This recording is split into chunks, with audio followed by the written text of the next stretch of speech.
Je crois que s'engager, c'est inspirer aussi les gens autour de nous, de leur dire que si toi, une personne lambda, peut finalement changer les choses à ton échelle, bien tout le monde est capable de le faire aussi. Qu'est-ce que je peux faire moi à mon petit niveau pour laisser un monde meilleur? Si on attend d'être parfait, on ne se lancera jamais, on ne commencera jamais. La clé essentielle du féminisme, c'est la notion de sororité. Ça sert à rien d'avoir 15 jeans dans son placard vu qu'on n'en porte que 2. Bien consommer aujourd'hui, c'est acheter des belles pièces et pouvoir les accessoiriser, les réinventer, les porter différemment. Vraiment savoir ce qu'on achète parce qu'on l'aime vraiment et qu'il est intemporel aussi. Bienvenue dans Nouveau Modèle, le podcast sur la mode responsable et engagée. Je suis Chloé Cohen et chaque mercredi, je donne la parole à des femmes qui font bouger les lignes de l'industrie textile. Parce qu'elles connaissent les impacts négatifs de cette industrie sur nos vies et sur l'environnement, ces femmes ont choisi de mettre en avant une mode plus humaine, plus durable, plus inclusive et moins polluante pour notre planète. Cette semaine, je reçois Florence Bassin, responsable vérification à la Fairwear Foundation. Florence a toujours été révoltée par les injustices et les inégalités, et elle a très vite compris la chance qu'elle avait de grandir dans un pays en paix. Alors elle a construit tout son parcours professionnel autour des questions sociales, d'éthique et de respect des droits humains. Aujourd'hui, elle travaille au Vietnam pour la Fairwear Foundation. Avec Florence, nous avons discuté des missions de cette organisation, des droits des travailleuses et des travailleurs de l'industrie textile au Vietnam et des progrès et de ce qu'il reste à faire en Asie depuis l'effondrement du Rana Plaza en 2013. Je lui ai aussi demandé ce qu'il se passerait pour les ouvrières et les ouvriers en Asie si toutes les entreprises décidaient de rapatrier leur production textile en France ou en Europe. À la fin de l'épisode, Florence nous parle avec beaucoup d'émotion de ces modèles et rend hommage à toutes les femmes dans le monde qui confectionnent nos vêtements. Je vous présente mes excuses pour la qualité du son qui est moins bonne que d'habitude. J'espère que vous serez indulgentes et indulgents et je vous souhaite une très belle écoute. Bonjour Florence, merci beaucoup de prendre le temps pour cet enregistrement qui est à très longue distance puisque tu es au Vietnam, mais on aura l'occasion d'y revenir dans cet épisode. Mais pour cette première question, j'aimerais que tu nous parles un petit peu de ton parcours, de où est-ce que tu as grandi, dans quel contexte familial, avec quelles valeurs, parce que ça nous permettra d'un petit peu mieux te connaître. Oui, très bien. Alors moi, je suis lyonnaise d'origine. Et j'ai grandi dans un milieu plutôt privilégié avec mes parents et ensuite un petit frère et une petite sœur. Et on est une troisième génération d'enfants d'immigrés. Donc j'ai beaucoup d'origines venant de divers continents. J'ai eu la chance, du coup, avec mes parents assez jeunes, de pas mal voyager. Et c'est vrai que je pense que ça se retrouve après dans mon parcours, voilà, ma curiosité, l'ouverture d'esprit, et puis sans doute l'importance que j'attache à comment les autres vivent et à quelles peuvent être les disparités qu'on voit entre un milieu très privilégié dans lequel moi j'ai grandi en France et d'autres pays où le niveau de vie est très différent. Ouais. Oui, j'imagine que ça a dû un petit peu marquer ton parcours, parce que c'est vrai que tu as très vite travaillé dans les secteurs du développement durable, donc de la responsabilité sociale, sociétale, de l'environnement. Mais d'ailleurs, c'était à une époque où quand même ces problématiques-là occupaient une place un peu secondaire dans la société. Disons que c'était pas aussi important qu'aujourd'hui. Et je me demandais comment avaient été perçus un petit peu tes choix de carrière, que ça soit par ton entourage, enfin autour de toi, comment ça avait été vu ces choix-là très engagés dès le départ? Alors c'est une très bonne question parce que c'est vrai que j'ai eu un parcours scolaire et supérieur assez classique, on va dire. Donc j'ai fait un très bon lycée à Lyon et ensuite une classe prépa pour ensuite intégrer l'école Audencia, donc une grande école de commerce. Et c'est vrai que tout en faisant un parcours assez classique, à l'intérieur, je faisais déjà des choses un peu différentes que mon entourage, en effet, ne comprenait pas forcément. Donc, c'est-à-dire engagement sur le commerce équitable. Et c'était un peu, c'est vraiment ma porte d'entrée en fait dans tout ce qui est développement durable et mon engagement par la suite. Ça a été vraiment par le commerce équitable en fait. Et pour revenir sur le fait qu'en effet, j'ai pas mal voyagé, que j'ai vu un peu ce choc, pas seulement culturel, mais vraiment entre les pays riches et les pays pauvres. Et après, en faisant une voie économique au lycée et en étant passionnée d'économie, je me suis aussi dit qu'il y avait quand même des choses qui fonctionnaient pas hein, dans la mondialisation. On voit déjà la spécialisation des pays sur certains secteurs économiques et les disparités en fait. Tout ça pour dire que ça m'a amené à m'intéresser au commerce équitable et à me dire que voilà le commerce normalement, si les règles du jeu, comme on dit en économie, étaient respectées, en réalité tout le monde devrait être gagnant. A priori, il n'y a pas de raison pour que quelqu'un ne gagne pas ce qu'on lui doive, ce pourquoi il a travaillé, et qu'il y en a qui fassent plus de profit aux dépens d'autres personnes. Et donc après, c'est vrai que du coup, commerce équitable, au moment où je commence à m'y intéresser, à consommer équitable et à voir un peu, c'était d'abord l'approche surtout sur le label Max Havelaar, hein. Donc c'était commerce équitable pour le chocolat, le café principalement. Et ensuite, très vite, je me suis intéressée aux marques de mode éthiques. Et en France, à l'époque, il y en avait quelques-unes qui étaient très en avance aussi. Il y avait Idéo. Ils faisaient des t-shirts en coton bio et équitable venant d'Inde. Et il y avait Tudobom, qui était un peu sur le même principe, des matières coton bio et équitable du Brésil cette fois. Et après, c'était le tout début, mais vraiment après le tout début de Veja, etc. Et en effet, quand j'ai fini mes études, que je cherchais et que je recherchais du travail dans le développement durable, dans le conseil ou dans d'autres boîtes de commerce équitable, c'était pas facile parce qu'ils cherchaient tous des stagiaires. Donc en ayant fini ses études et en ayant fait déjà beaucoup de stages, c'est plus trop ce qu'on cherche à un moment, hein. Et puis, oui, mes proches, ils se disaient un peu, oh, mais Florence, elle dépense son argent dans des produits plus chers, voilà, éthiques, etc. Ils comprenaient pas forcément. Tu commences très tôt à t'intéresser à toutes ces problématiques, mais j'aimerais bien revenir un petit peu à ta situation géographique, puisque je le disais en introduction, tu vis au Vietnam et donc on enregistre à très très longue distance. Tu y vis depuis 2010 et je me demandais pourquoi tu avais choisi ce pays, pourquoi tu étais attachée au Vietnam.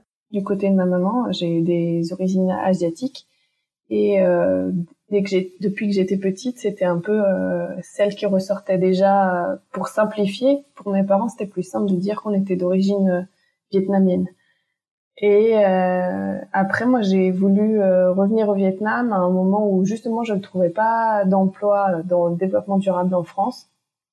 Et où je me suis dit que ce serait pas mal de renouer avec mes racines et de venir ici pour apprendre le vietnamien. Sachant que j'avais fait plusieurs voyages déjà au Vietnam et que j'étais complètement subjuguée par le pays. D'accord, ok. Non, mais c'est intéressant. Et donc là, on était en ce que je disais à peu près 2010 et en 2011, tu rejoins une marque éthique au Vietnam, si je dis pas de bêtises. Peut-être que tu peux nous parler un petit peu de ce projet, parce que c'est intéressant de voir en 2011 à quoi ressemblait une marque qu'on appelait éthique. Ouais. Eh bien, tout à fait. Donc j'étais un peu désabusée du fait que j'avais l'impression qu'en France les choses étaient assez lentes sur le commerce équitable et la mode éthique en particulier.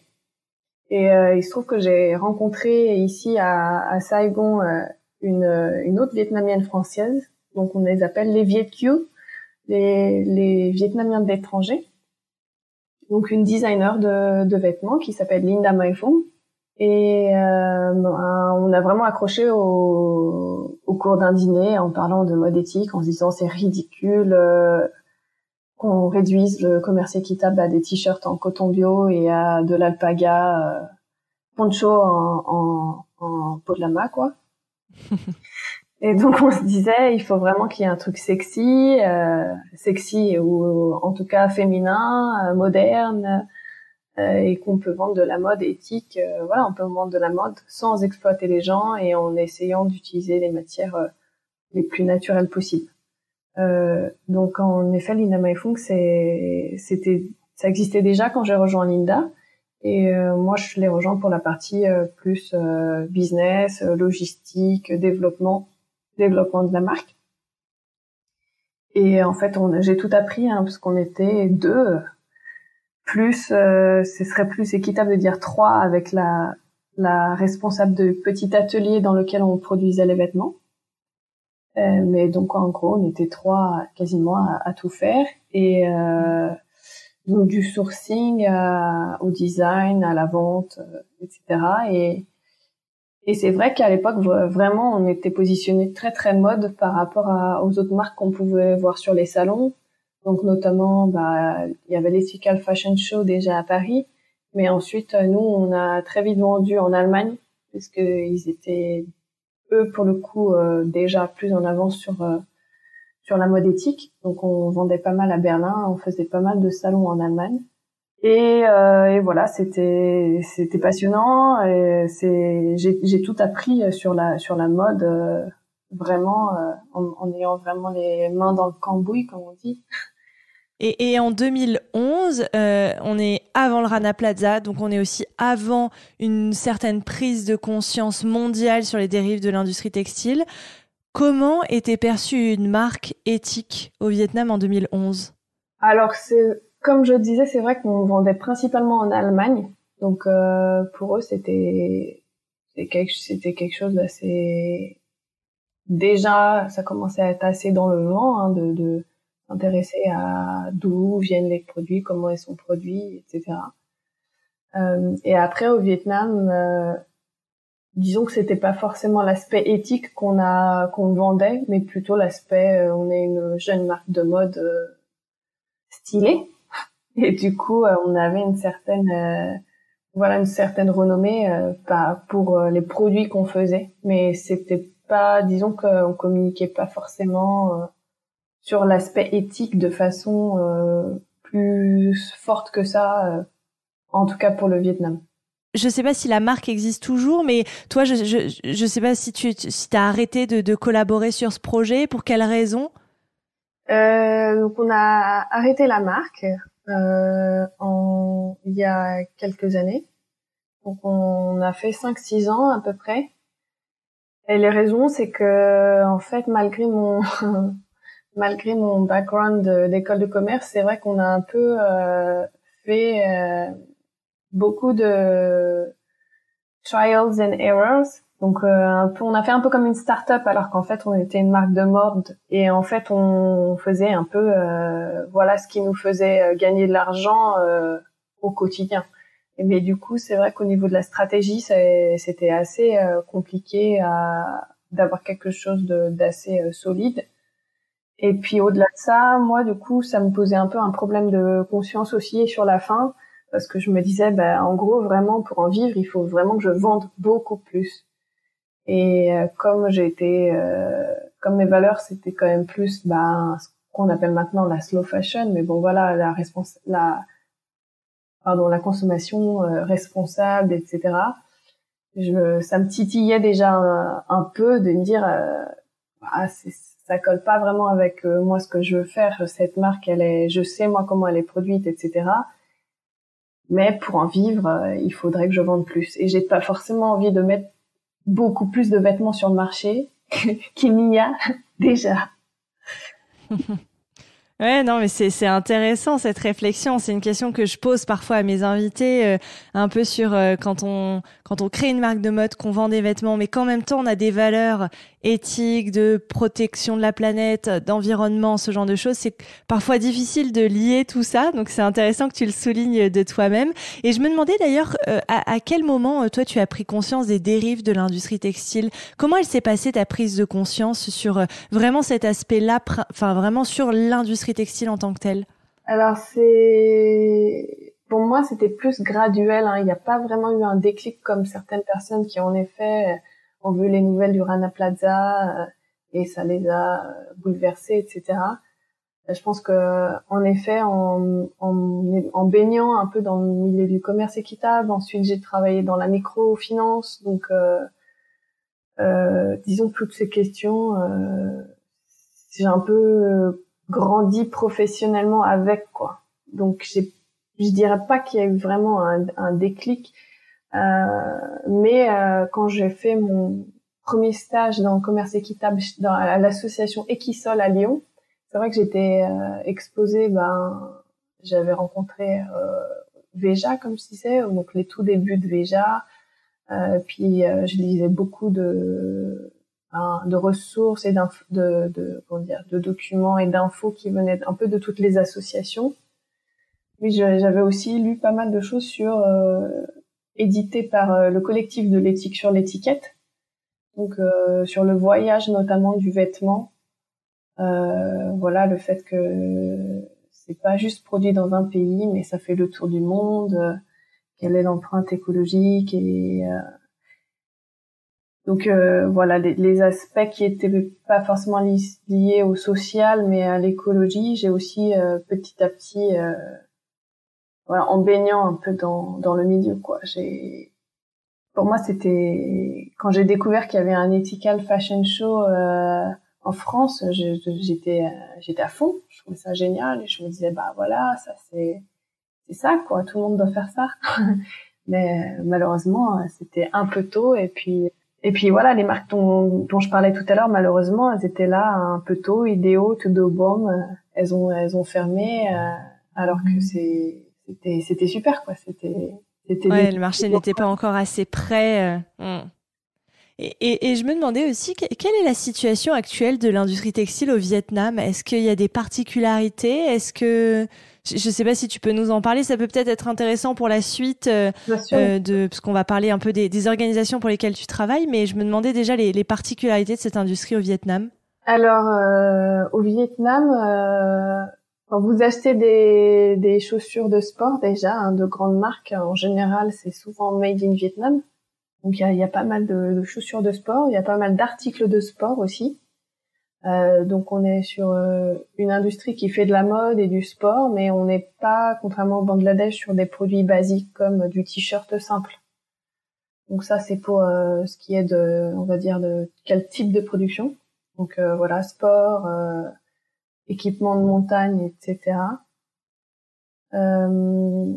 Et après, je dirais qu'au niveau des conditions sociales, de la même façon, on est loin des conditions de travail qu'on peut dépeindre au Bangladesh ou en Inde. Donc, on va dire ça va, c'est pas catastrophique. Après, c'est loin d'être encore idéal, bien entendu. Voilà, je sais pas si tu veux que j'aille plus en détail déjà tout de suite. Je sais pas si ça te semble important de le préciser maintenant, mais de toute façon, on va parler un petit peu de ton travail avec les organisations, mais c'était déjà pour avoir un tableau un peu général de la situation de l'industrie textile au Vietnam. Donc, si je comprends bien, c'est un peu c'est pas encore suffisant, disons que c'est pas non plus le bas du panier comme ce qui se passe au Bangladesh, mais qu'il y a encore pas mal de marge de progression, on va dire. Tout à fait. Bien résumé. Très bien. Et donc aujourd'hui, tu travailles pour deux organisations, pour la Fairwear Foundation et pour le mouvement Fashion Revolution au Vietnam. Même si tu me disais que pour Fashion Revolution, en ce moment, c'était un peu plus calme, donc on va peut-être se concentrer un peu sur la Fairwear Foundation. Mais déjà, pourquoi tu as décidé de rejoindre ces deux organisations? Qu'est-ce qui t'a motivé? Un peu naturellement, du coup, quand j'ai arrêté vraiment de travailler pour Linda Mai Fung, je me suis plus impliquée dans Fashion Revolution et les événements qu'on pouvait faire ici pour Fashion Revolution Week au Vietnam. Sachant qu'on va pas se mentir, hein, au final, la communication et la cible, ça restait pas mal des étrangers, donc des expats, du fait que les gens engagés, c'était même des expats, donc la volonté de parler et d'expliquer la mode éthique aux Vietnamiens, c'est pas qu'elle n'existait pas, mais disons que c'était de fait plus dirigé du fait des langues qu'on parlait et de notre réseau, plus dirigé aux expatriés. Donc ça, c'est un peu pour Fashion Revolution Vietnam. Puis j'ai pris le lead à un moment. J'ai été la coordinatrice de Fashion Revolution ici. parce que c'était important pour moi. Et en effet, j'ai un peu essayé d'impliquer des étudiants vietnamiens qui étudiaient la mode à l'époque pour que c'est un peu une résonance locale, quoi. Et l'idée, c'est mon idéal, moi, c'était un peu de réveiller leur envie et leur montrer tout le potentiel qu'ils avaient en étant des futurs designers ou des futurs merchandisers dans l'industrie du textile au Vietnam, qui est un producteur de vêtements. Et voilà, leur montrer que eux, ils pouvaient être un maillon important pour changer les pratiques. Et voilà, donc c'était surtout des conférences, des projections de The True Cost et des discussions, des choses comme ça. Ok. Ensuite, pour Fairwear Foundation, donc l'ONG hollandaise pour laquelle je travaille, en réalité, on a fait un petit saut de retour en Europe il y a 4 ans et demi. Donc après le Vietnam, en fin 2016, je crois. Fin 2016, on est reparti en Europe et du coup, moi, j'avais déjà mes yeux rivés sur Amsterdam parce qu'en termes de mode éthique et de différentes ONG, organisations, associations, je veux dire, et même marques de mode engagées, c'était très à la pointe. Enfin, moi, c'est ce que je recherchais. Et donc, en fait, j'ai commencé à travailler à Fairwear Foundation à ce moment-là. Donc, il y a 4 ans à peu près, 4 ans et demi. Et là, ça a été vraiment une révélation entre guillemets de ce que j'ai pu apprendre, enfin tout ce que j'ai pu apprendre en ayant ma propre marque de mode avant et avec mon expérience dans le développement durable sous différents aspects.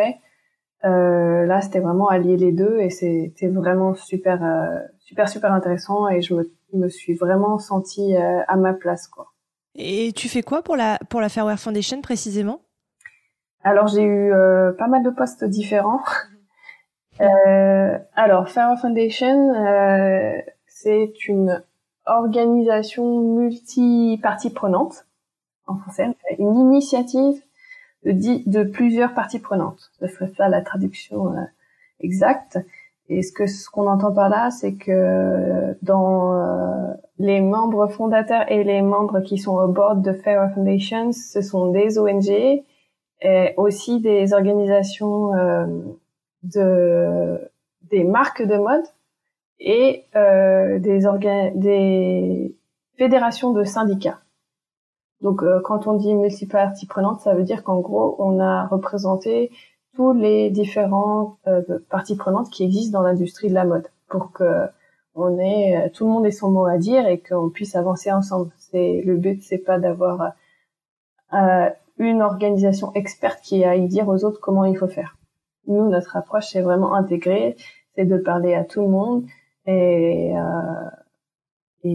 voilà. Donc ça, c'est pour un peu la définition de ce qu'est Fairwear Foundation. Et du coup, on travaille avec environ 80 compagnies, ce qui représente 130 marques de mode ou équipements de sport, t-shirts promotionnels, accessoires en Europe. Et ces membres, ils payent une cotisation annuelle, mais l'ONG est principalement financée par le ministère des Affaires étrangères hollandais. Donc la cotisation que les marques elles payent, c'est vraiment pour payer l'opérationnel, la partie opérationnelle du travail qu'on fait pour eux, pour gérer le portefeuille de marque, si on veut dire. C'est un peu commercial, mais c'est un peu l'idée. Et donc en fait, ces marques, quand elles deviennent membres de Fairwear Foundation, elles signent un code de conduite qui est basé sur les standards de l'Organisation internationale du travail. Et ils s'engagent à les respecter dans toute leur supply chain, donc dans toutes les usines où leurs produits sont faits. Et de l'autre côté, donc dans les pays de production, ensuite, on est actif dans 11 pays de production pourra en reparler après, mais bon, il y a principalement l'Asie, mais quelques pays d'Europe centrale et aussi la Tunisie et la Turquie. Donc de l'autre côté, on vérifie comment ce code de conduite il est mis en place et à quel point il est respecté ou non, en faisant des audits dans les usines, mais aussi en ayant on a une hotline pour les plaintes que les travailleurs peuvent appeler directement. Et au-delà de ça, on fait aussi des formations en langue locale pour les travailleurs, donc qui sont payés par les marques. Les marques décident de telle et telle usine, je veux qu'ils soient présents à cette formation pour que les travailleurs comprennent quels sont leurs droits. Pour finir donc sur les marques, pourquoi on est un organisme de vérification, c'est que chaque année on fait ce qu'on appelle un brand performance check. Donc on va voir la marque chez eux, dans leur bureau, et on va voir quels ont été les progrès sur l'année passée dans toutes les usines concernant donc les 8 standards qui sont quels ont été les progrès ou quels sont les endroits qui pêchent encore. Et ensuite on les classe, les marques, dans 3 catégories. Qui est c'est doit encore s'améliorer. Ça, c'est la catégorie du bas. Ensuite, catégorie du milieu, qui est la catégorie bien, bonne. Et la catégorie supérieure, qui est leader. Et voilà, c'est comme ça qu'on classe les marques suite à leur brand performance check. Donc, on ne certifie pas les marques et on ne certifie pas les usines en tant que fair, donc éthique ou équitable. Et la simple bonne raison, c'est qu'on estime qu'on peut toujours faire mieux. Donc c'est quasi impossible. Il y a quelques labels qui existent. Il y a un label commerce équitable qui existe pour les usines, mais du côté des marques, nous, on estime que c'est quasi impossible. Enfin que on est très très loin en fait. Encore très loin, bien qu'on ait des marques qui soient vraiment pionnières et qui fassent le max et qui travaillent très bien avec leurs usines. Voilà, pour nous, il n'est pas encore possible d'avoir de certification Fairware Foundation.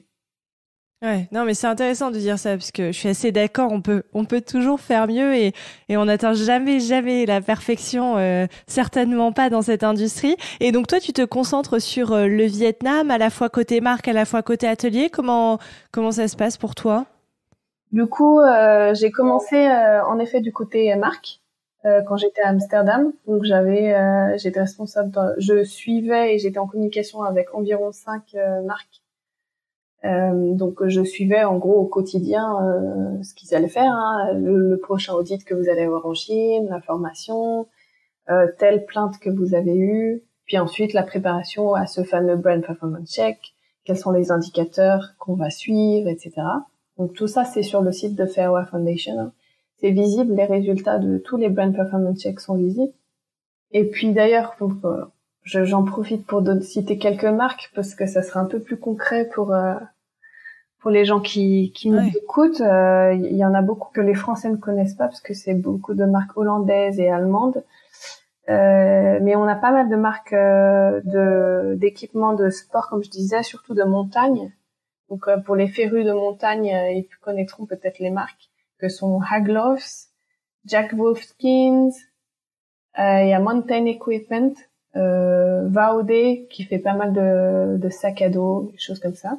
La plupart des marques que je viens de citer sont quand même relativement bonnes, enfin relativement même très bonnes.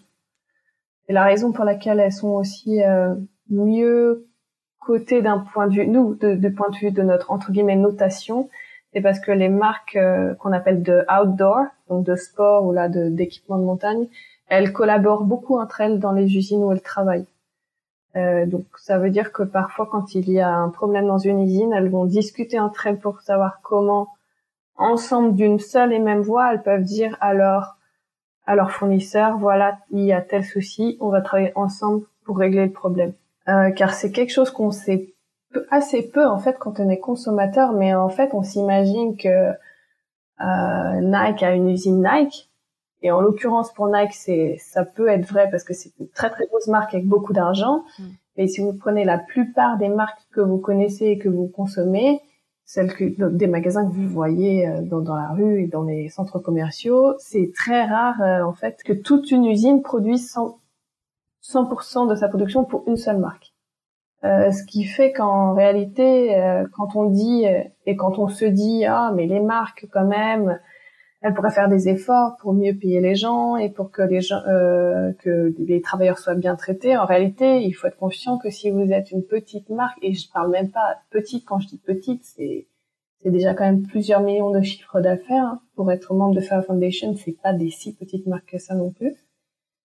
Si vous représentez que 5% du revenu de votre fournisseur, quand vous allez le voir et que vous allez dire il faudrait peut-être un peu step up et améliorer les conditions de travail de vos ouvriers, le fournisseur il va vous dire vous êtes bien gentil, mais vous représentez que 5% de mon chiffre d'affaires, donc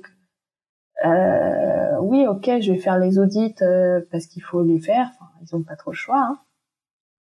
Donc on va faire les audits, mais après passer beaucoup plus de temps sur améliorer les conditions, etc., c'est très compliqué. Donc nous on pousse vraiment nos membres à collaborer quand c'est possible et quand ils acceptent, et quand c'est dans le cadre des lois de compétition, hein, de concurrence pardon, parce qu'il y a aussi c'est un peu triste à dire, hein, mais à cause de la libre concurrence, parfois, il y a certains projets sur lesquels les marques ne peuvent pas collaborer. Donc, c'était assez compliqué. Et tout ça pour dire que ces marques d'outdoor, chez nous, elles sont assez fortes et assez en avance, parce qu'elles collaborent beaucoup. Et c'est aussi dû au fait qu'il y a quand même moins d'usines qui sont spécialisées sur ce segment-là. Donc en fait, il y a moins d'acteurs, puis il y a moins des deux côtés, au niveau des marques et aussi des usines. Donc c'est aussi là, il y a beaucoup de niveaux de complexité. Hein. Il faut voir aussi que quand on parle de toutes les dérives qu'il peut y avoir dans l'industrie de la mode, il faut aussi voir de quels produits on parle et de quelle marque on parle, parce que ça va pas du tout être la même situation, quoi. Si on est chez des mecs qui font des millions de t-shirts par an, ou des gens qui font des articles de sport super techniques, voilà, c'est pas pareil. Ouais, bien sûr. Non, j'imagine effectivement tout est différent selon les produits qui sont vendus, qui sont créés. Et donc maintenant tu es revenu au Vietnam, si j'ai bien suivi. Et est-ce que là t'es plus du côté atelier du coup, ou audit ou vérification des ateliers pour la Fairwear Foundation? Du coup j'ai remplacé une collègue quand je suis revenue au Vietnam il y a 3 ans, donc j'étais responsable du Vietnam, donc de l'équipe d'auditeurs et de la stratégie, donc on a fait un peu de tout ce qu'on faisait au Vietnam. Et là, depuis 2 ans, je travaille quasiment exclusivement sur notre système de plainte. À l'OCDE et aussi aux Nations Unies, il y a des principes qui sont recommandés pour pratiquer la responsabilité sociale dans les entreprises. Et dans ces principes, il y a le fait que dans toute la chaîne de production et d'approvisionnement des marques, il doit y avoir un système de plainte qui fonctionne. On a donc dans nos 11 pays où nos marques produisent, quelqu'un qui va répondre dans la langue locale aux plaintes des travailleurs. Donc il y a un poster dans toutes les usines qui produisent pour les membres de Fair Foundation, avec une explication de leurs droits et ensuite un numéro de téléphone. Si vos droits ont été violés, vous pouvez appeler ce numéro. Et nous, ensuite, on travaille directement avec les marques pour remédier à ces plaintes. Donc, je travaille sur la qualité, la formation de mes collègues qui répondent au téléphone dans tous les pays, sur la collecte des data, des données, et comment on peut les analyser, et aussi les recommandations pour remédier aux problèmes. Parce que bien sûr, on a plein de plaintes depuis ces dernières années. Et ensuite, l'idée, c'est de pouvoir apprendre les uns des autres, hein, d'un pays à l'autre, d'une marque à l'autre, et d'avoir des recommandations pour que ça soit de plus en plus, entre guillemets, systématisé. Et c'est toujours difficile parce qu'il y a quand même des humains derrière, donc c'est pas comme si on avait des réponses et des solutions toutes faites mathématiques pour résoudre un problème. Mais voilà, on y travaille et donc c'est ce sur quoi je passe la plupart de mon temps. D'accord, ouais, c'est hyper intéressant. Et ces plaintes, c'est de quel type pour peut-être 2-3 exemples comme ça, on arrive un peu à se rendre compte de ce que vous faites au quotidien pour essayer d'améliorer les conditions de travail. C'est quoi les plaintes que vous recevez? Oui, bien sûr. Alors, donc j'ai parlé des standards de l'Organisation internationale du travail. Donc, je vais les citer en essayant de pas en oublier un rapidement. Donc, c'est pas de travail des enfants, respect des horaires de travail, donc tout ce qui est heures supplémentaires, le fait d'avoir le droit de s'organiser en tant que travailleur, de se regrouper, donc de monter un syndicat pour simplifier. Ne pas avoir de discrimination de tout genre. Ensuite, nous avons le standard que nous on appelle living wage, donc c'est les salaires. 6e, ça va être pas de travail forcé. Ça paraît évident, mais bon, ça l'est pas toujours. Avoir un contrat de travail, ce qui paraît également évident en Europe pour nous, mais ça ne l'est pas pour les travailleurs dans l'industrie textile. Et le 8e, c'est OHS, sécurité et hygiène et sanitaire et tout ça. Ok. Voilà. D'accord, oui, donc c'est sur ces 8 critères-là que vous vérifiez. Pardon. Et du coup, les plaintes, elles peuvent être surtout sur ces 8 différents aspects. Et donc, au Bangladesh, vous serez pas malheureusement pas surpris de savoir qu'il y a plus de plaintes sur du harcèlement sexuel, par exemple. Et au Vietnam, on a beaucoup plus de plaintes sur les bonus qui ne sont pas payés ou sur les contrats de travail. Donc, sur le fait que on puisse pas démissionner comme on veut, ou alors qu'on soit forcé à démissionner, par exemple. Donc ça va être des exemples concrets. Ouais, non, c'est hyper intéressant. Il y a des pays où il y a plus de plaintes que dans d'autres pays? Il y a des pays où il y a plus de plaintes, mais après c'est aussi lié à la culture. Donc déjà, il faut savoir que les travailleurs dans certains pays, comme en Europe centrale et en Europe de l'Est, ils ont assez peur de mettre des plaintes du fait de leur passé communiste. Ils ont un peu peur des représailles ou qu'il y ait des gens qui les espionnent, etc. Donc c'est pas un truc très naturel pour eux d'aller balancer que le management de leur usine ne respecte pas les conditions de travail, quoi. Donc, il y a ça à voir.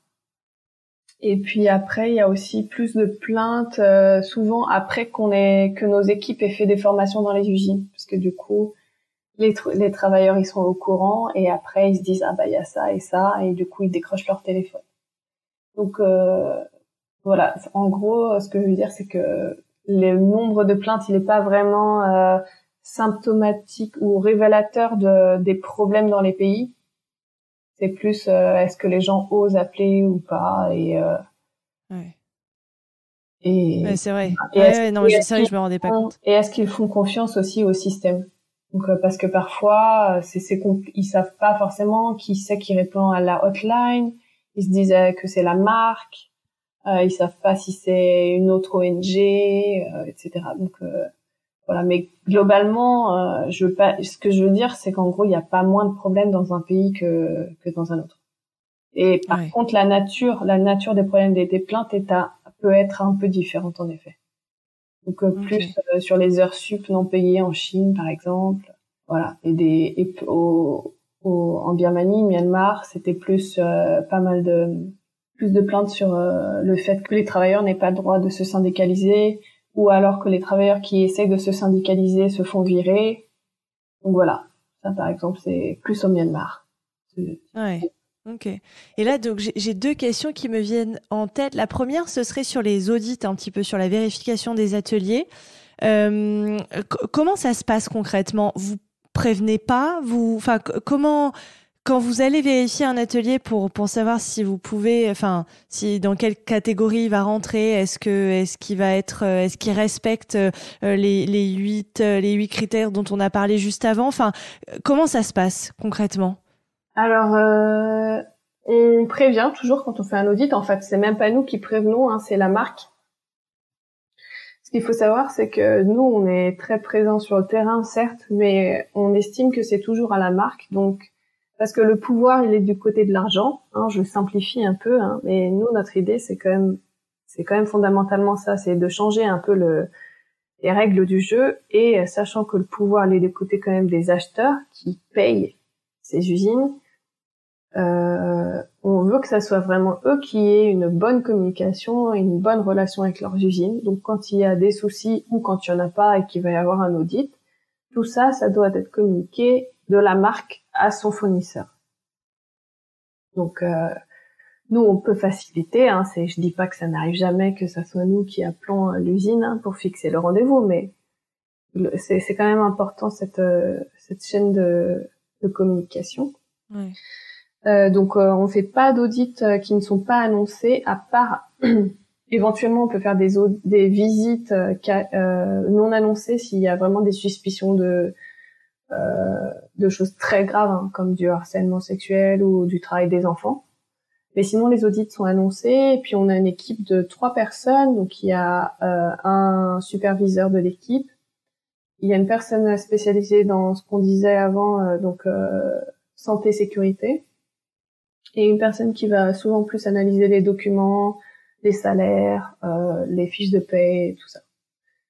Et bien entendu, on va pas se voiler la face, hein. On sait très bien qu'il y a des usines et des pays dans lesquels il y a qu'on appelle en anglais double bookkeeping. Donc en gros, il y a ce qu'on montre aux auditeurs, puis il y a la réalité qui n'est pas montrée. Donc nos équipes, elles sont aussi entraînées à voir ça, hein, à cross-checker, donc en voyant plusieurs sources on interviewe aussi des travailleurs sur le site et aussi les managers, etc. On fait aussi des interviews avant ou après en dehors de l'usine pour justement pouvoir faire corréler les informations, et c'est là qu'on peut voir éventuellement s'il y a des bugs ou s'il y a des heures supplémentaires qui n'ont pas été payées, ou des choses comme ça. Après, on essaye de voir un peu plus loin que les audits en tant que Fairware Foundation. On se pose beaucoup de questions avec d'autres organisations aussi, qui sont soit des organisations similaires à la nôtre, soit des groupements de marques, etc.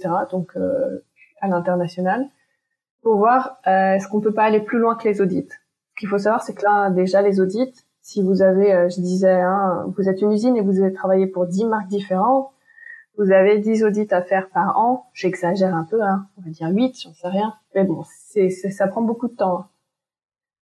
Ça prend du temps, et puis les gens sont prévenus, donc ils peuvent aussi changer les données, les cacher. Donc c'est pas vraiment idéal, et en fait c'est pas vraiment un outil de progrès, parce que le truc ça va faire une photo à un moment donné. Mais après, on se barre pendant 1 an, et puis les gens, ils sont avec une checklist ou avec un rapport d'audit, mais ils n'ont pas forcément d'accompagnement pour mettre en place le changement. Et je dirais même que parfois, ils n'ont pas l'argent non plus pour le faire, hein.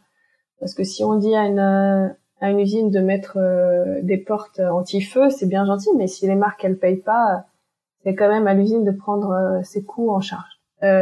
Donc notre réflexion vraiment, c'est de changer, comme je disais un peu avant, les règles du jeu, de voir voilà où sont les leviers pour qu'il y ait un vrai changement, et pour que les ouvriers aient vraiment une voix au chapitre. Donc on travaille beaucoup sur Freedom of Association, donc sur le fait que les gens devraient pouvoir se syndicaliser et devraient pouvoir être représentés, pour que vraiment ça soit eux qui disent de quoi ils ont besoin, et que ça soit, encore une fois, pas un expert qui a dit oui, mais dans ce pays on pense que il faut faire ça. Non, voilà, Bon, je m'arrêterai là-dessus sur Non, mais c'est hyper intéressant, toutes ces réflexions. C'est franchement passionnant. Et ma deuxième question, c'était sur le living wage. Tu en parlais juste avant, donc le salaire vital. Et on remarque souvent qu'il y a quand même une énorme différence entre le salaire minimum dans les pays et le salaire vital pour les ouvrières et les ouvriers pour réellement arriver à subvenir à leurs besoins, non ? Oui, oui, clairement.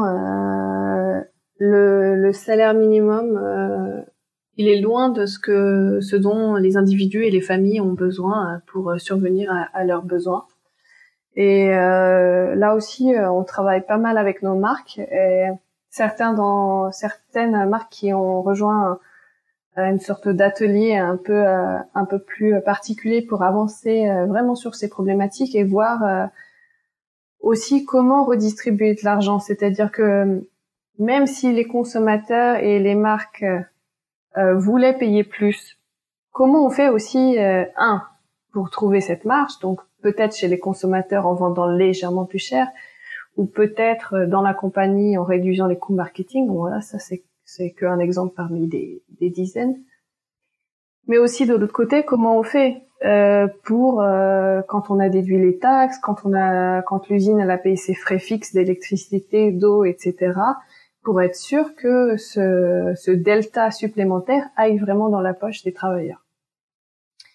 Donc voilà, on a pas mal d'outils, des workshops, des experts, plein de choses qui se passent sur ce sujet, et aussi des formations des usines, donc des ateliers comme tu dis, pour discuter de la transparence de leurs coûts.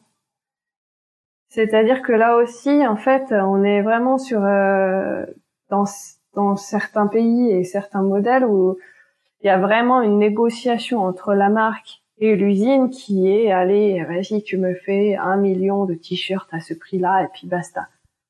Je pense que je serais pas la première à le dire, mais depuis 10 ans, le prix d'un t-shirt en B2B, donc d'une marque qui achète à une usine, n'a pas augmenté.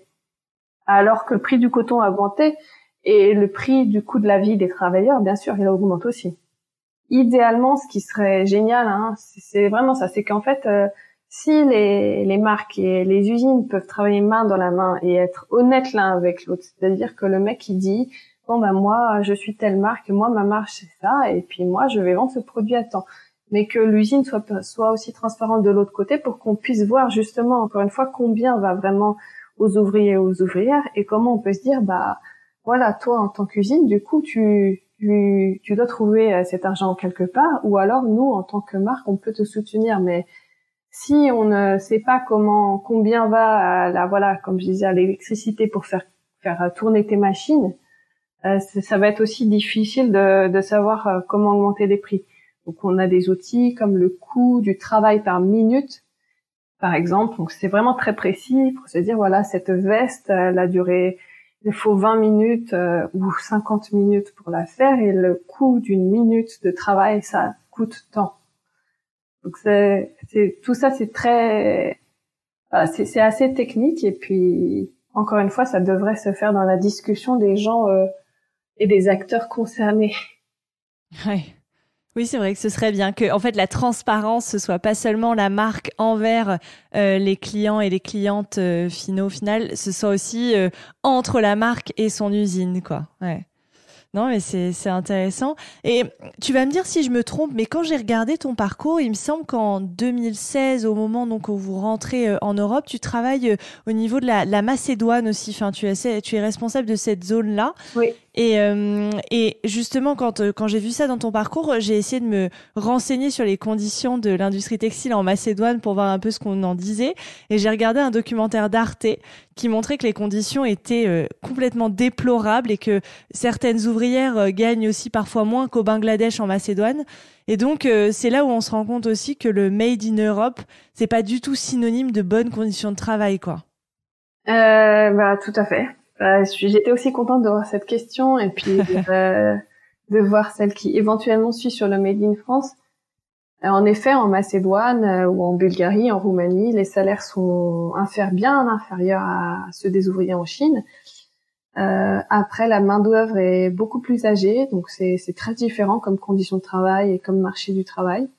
Donc c'est des femmes qui ont 50 ans, 60 ans, pour y être allées en Macédoine, qui sont vraiment pas dans des ateliers plus confortables qu'au Vietnam. Loin de là, il fait hyper chaud. Pas d'espace pour travailler, enfin des chaises pitoyables. Donc voilà, enfin non, voilà, en tant que consommateur, pour les gens qui nous écoutent, ne vous dites pas que Made in Europe c'est mieux. Ça peut l'être, hein. C'est comme pour tout, hein. Il faut chercher des informations, il faut regarder ce que ça veut dire.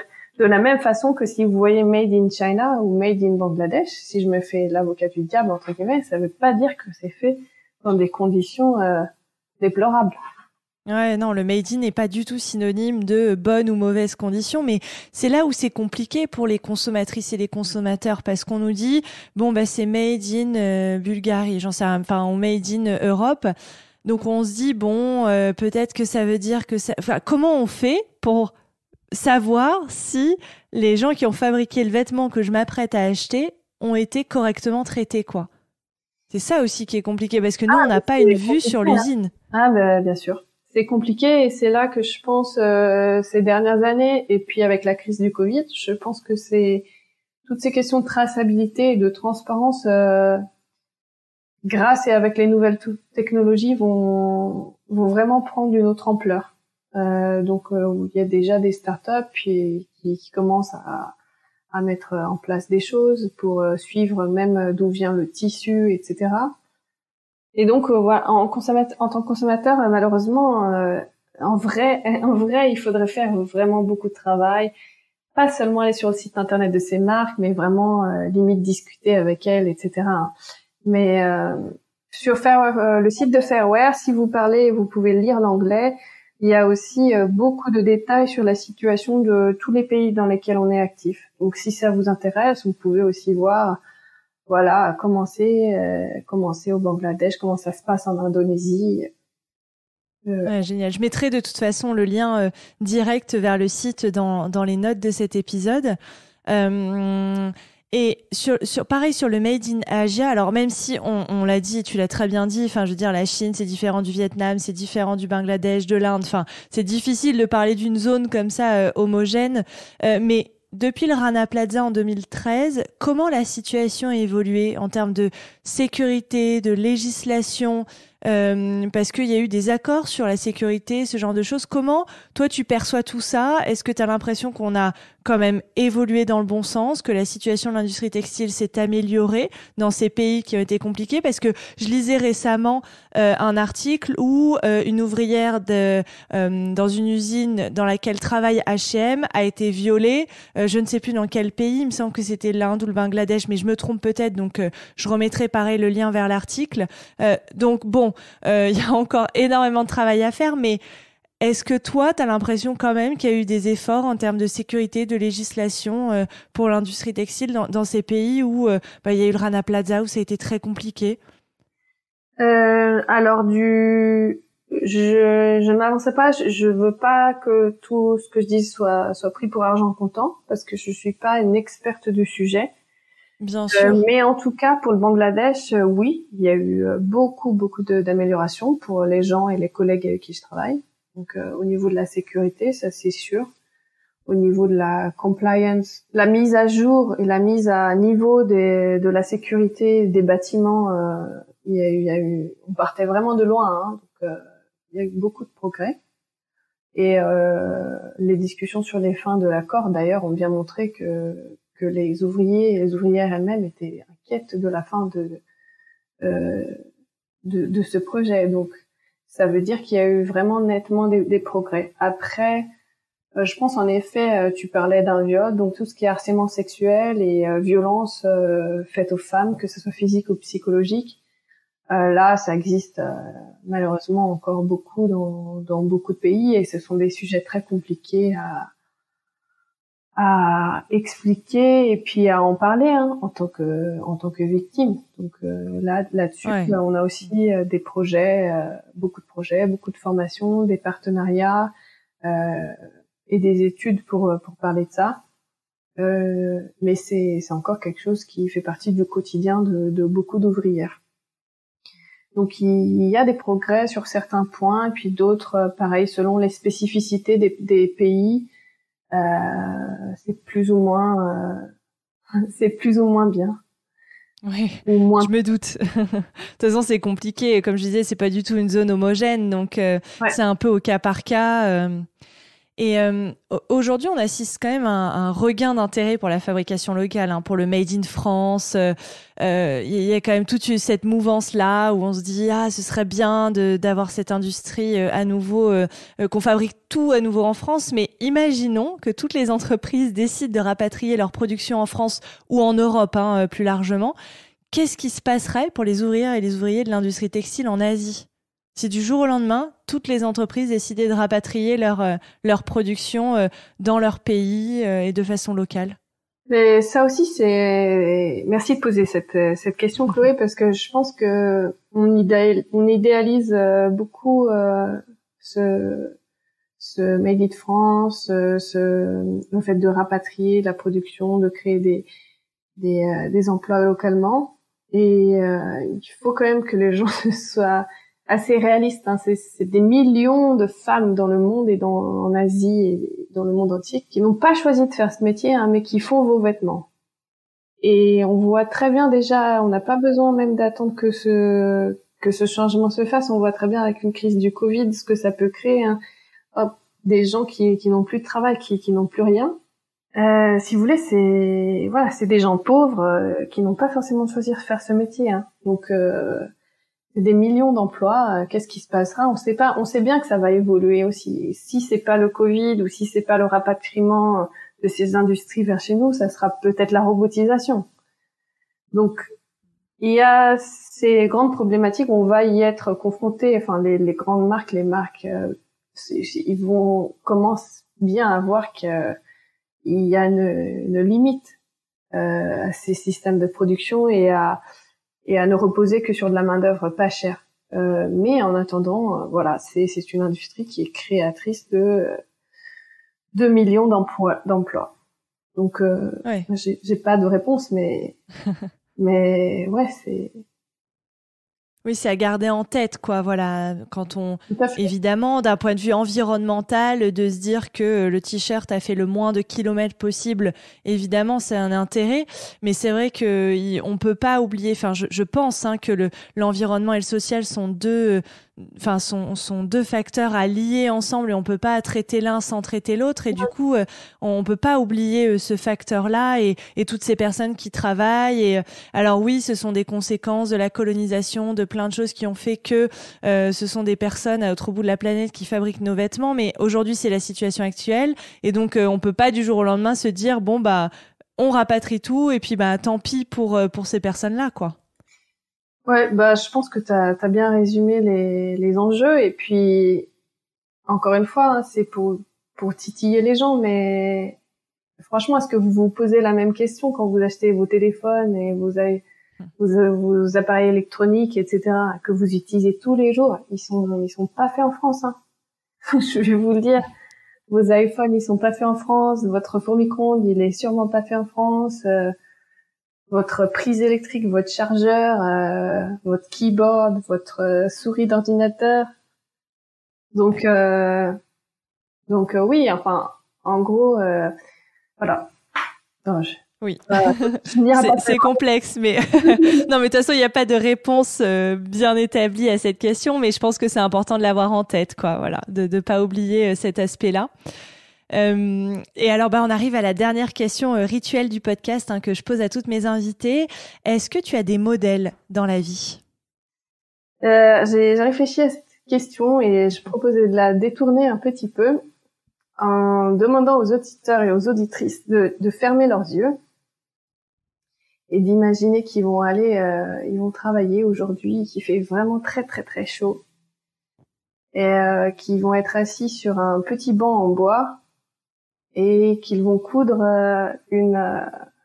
un zip sur une veste de montagne et qu'ils vont faire ça environ 800 fois de suite Si vous êtes une femme, vous imaginez aussi qu'aujourd'hui vous avez vos règles. Donc c'est pas le moment le plus confortable, mais vous pouvez pas aller aux toilettes quand vous voulez parce que vous voulez pas que le rythme de la chaîne de production soit ralenti à cause de vous, parce qu'il y a un objectif à atteindre à la fin de cette journée. Vous devez avoir fait l'usine doit sortir 1000 pièces de ces vestes. Et puis vous vous dites que bon, vous faites quand même ça pour vos enfants. Et puis que c'est pas si pire que la semaine dernière quand vous deviez coudre les noms des marques. Bon, ça change un peu, les zips, c'est pas si mal que ça. Voilà, c'est pour toutes ces femmes. Toutes ces femmes, ce sont des modèles de résilience. Ce sont les vraies féministes. C'est pas nous les féministes. C'est ces femmes-là qui vont se lever le matin et qui vont aller bosser dans les usines. Ben, c'est elles mes modèles. Et c'est pour ça que je me lève le matin pour travailler et essayer de changer les choses. Voilà. Bah, ce sont de très très beaux modèles et c'est assez émouvant. J'ai fait l'exercice aussi et j'invite tout le monde à le faire.